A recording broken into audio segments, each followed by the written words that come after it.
Senhor esteja convosco. Ele está no meio de nós. Proclamação do Evangelho de Nosso Senhor Jesus Cristo, segundo Lucas, Glória a vós, Senhor. capítulo 17, versículos 5 a 10. Naquele tempo, os apóstolos disseram ao Senhor: aumenta a nossa fé. Jesus respondeu-lhes: se vós tivesseis fé, mesmo que pequena como um grão de mostarda, poderíeis dizer a esta amoeira: arranca-te daqui e planta-te no mar, e ela vos obedeceria.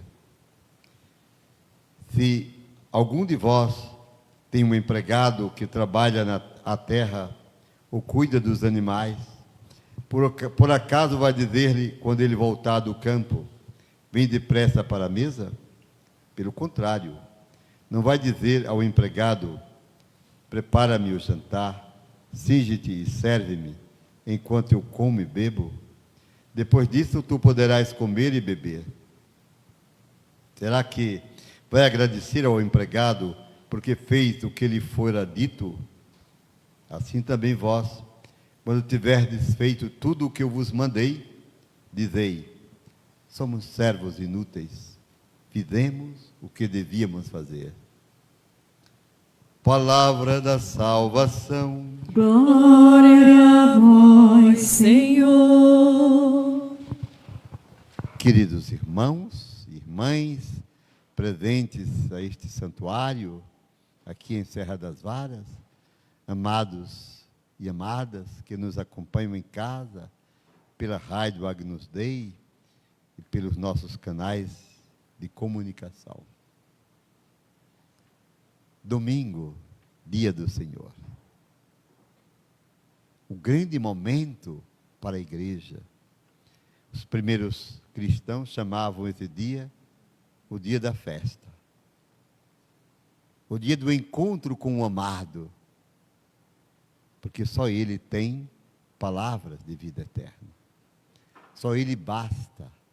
Tudo é relativo. Tudo passa.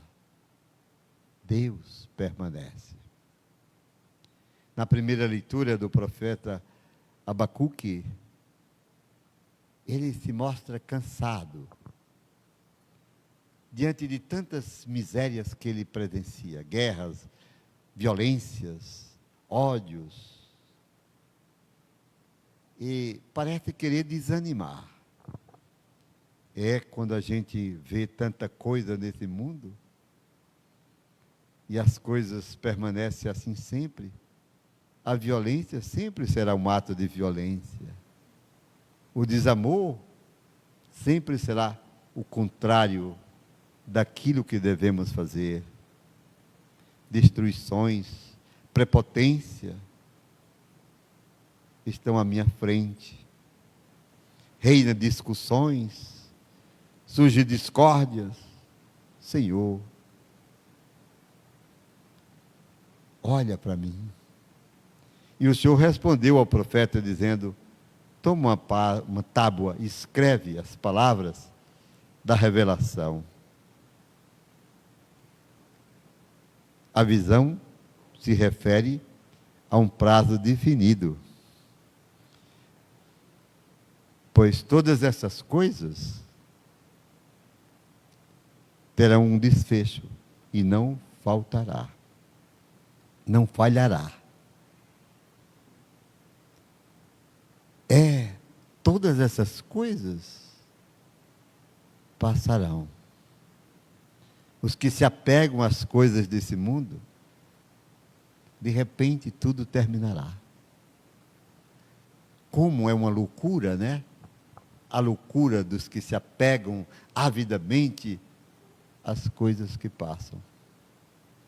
A palavra nos orienta a viver cada momento como uma dádiva de Deus, viver bem aqui, evitar todas essas coisas, arrogâncias, discussões, falta de respeito às pessoas, guerras, ódios, violências. Escreve, diz o Senhor, tudo isso vai passar. Esse tempo terá um fim. e não demorará. E aí a gente pode procurar entender a palavra. De fato, não vai demorar. Porque a mesma palavra diz que 1000 anos para Deus é como um segundo. Porque o tempo é a nossa marca existencial, limitada. Mas Deus não é tempo. Deus é eternidade. De repente, tudo isso passa. Os anos não passam tão rapidamente, né? A gente nem percebe. Feliz quem se apropria no tempo das coisas que são eternas. Você entendeu? Para que toda essa gritaria, essa confusão? Caminhem na presença de Deus. Sejam livres, mas não deixem de amar. E a palavra conclui dizendo que não é correto, vai morrer. Mas o justo viverá pela fé. Aí está o núcleo da primeira leitura. Que não é correto, vai perecer.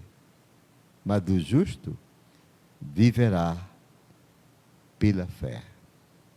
Que coisa linda, né? Que mensagem impressionantemente bela.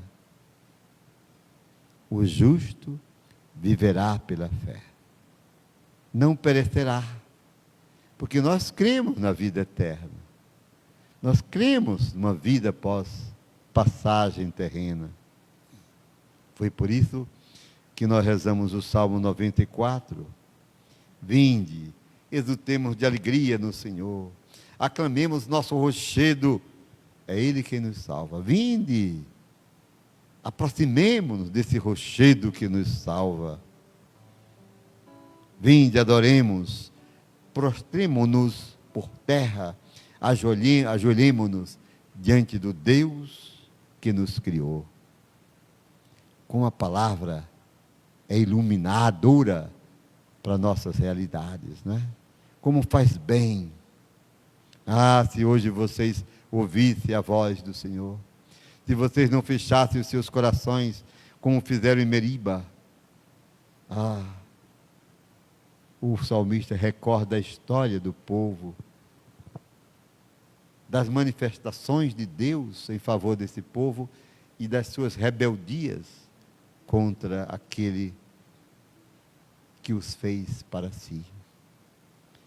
Por isso, na segunda carta, na segunda leitura, a carta segunda de Paulo a Timóteo, ele faz uma exortação.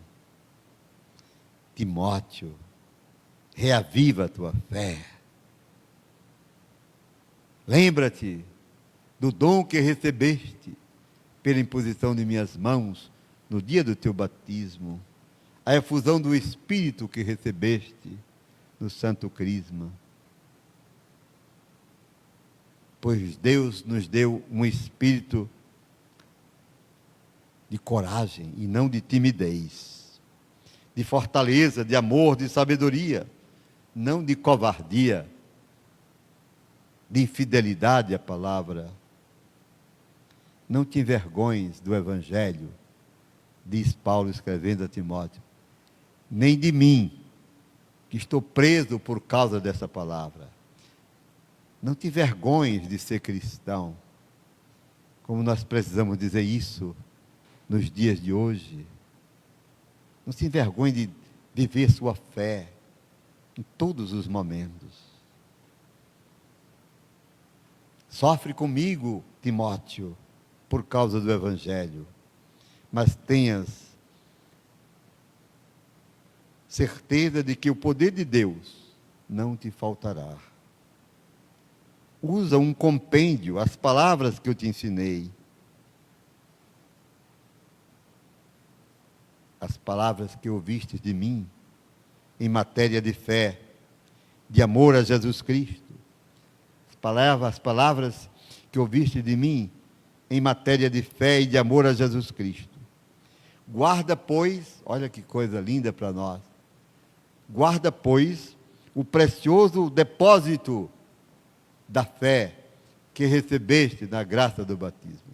Guarda a fé, depósito que recebemos como dádiva divina. Guarda, defende a fé, propaga a tua fé. Não te envergonhes diante desse mundo materialista e ateu de ser cristão. Quero dizer a vocês que hoje sempre foi assim, mas hoje mais do que nunca, ser cristão é estar disposto a ser ridicularizado. Basta ver os meios de comunicação, as atitudes, os comportamentos. É preciso ter coragem de assumir a sua fé, de não se envergonhar de Jesus Cristo, de sua palavra.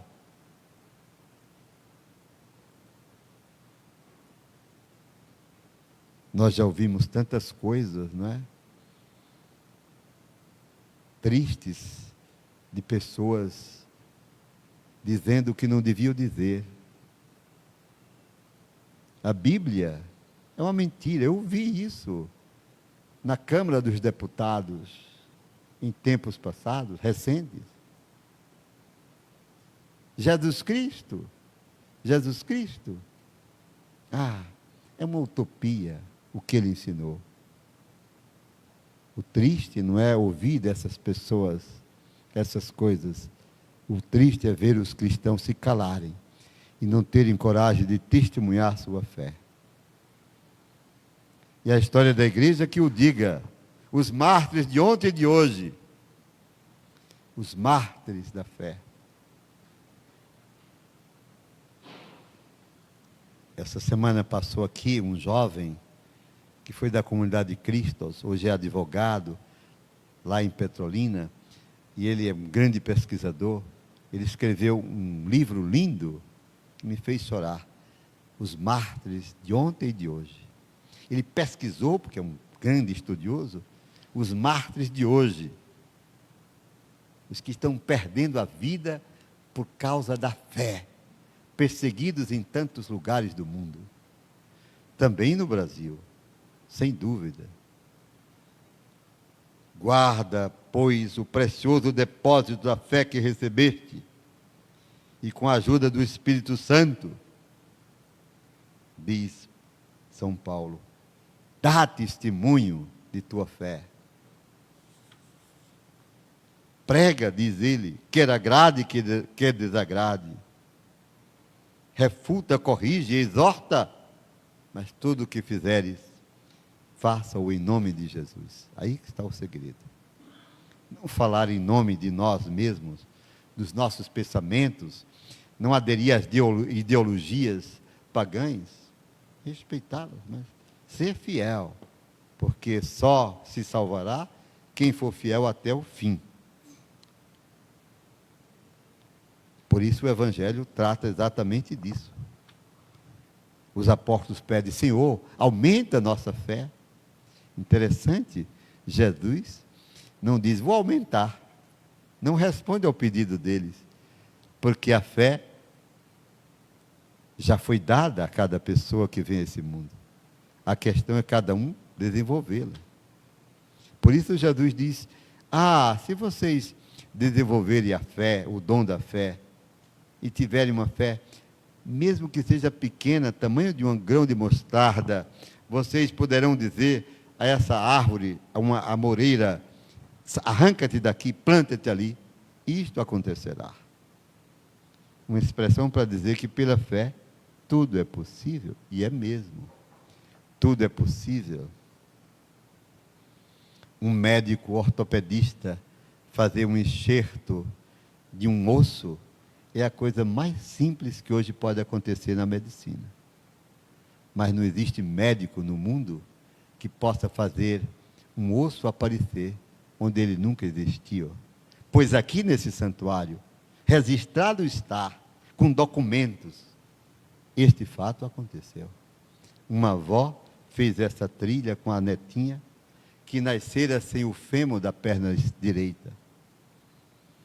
Só fomos saber depois. quando aqui vieram contar. Fez a trilha com a netinha, e lá na fonte, aquela pedra em formato de coração, ela que depois vai narrar. Colocava água chorando e dizia: Jesus, cura minha netinha. A perna esquerda crescia, a direita não conseguia, porque não tinha fêmur. Não tinha as articulações. Fui para casa.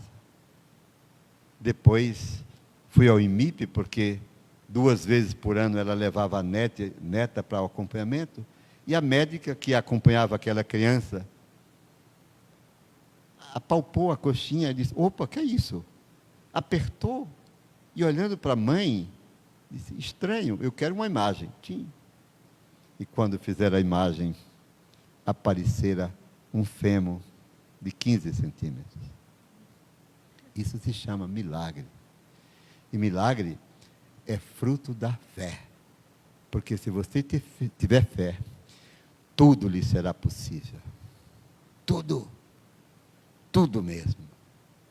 Mas a fé é um ato de plena confiança em Deus, de entrega, de total abandono. Aquela avó dizia em lágrimas, e depois veio aqui a registrar.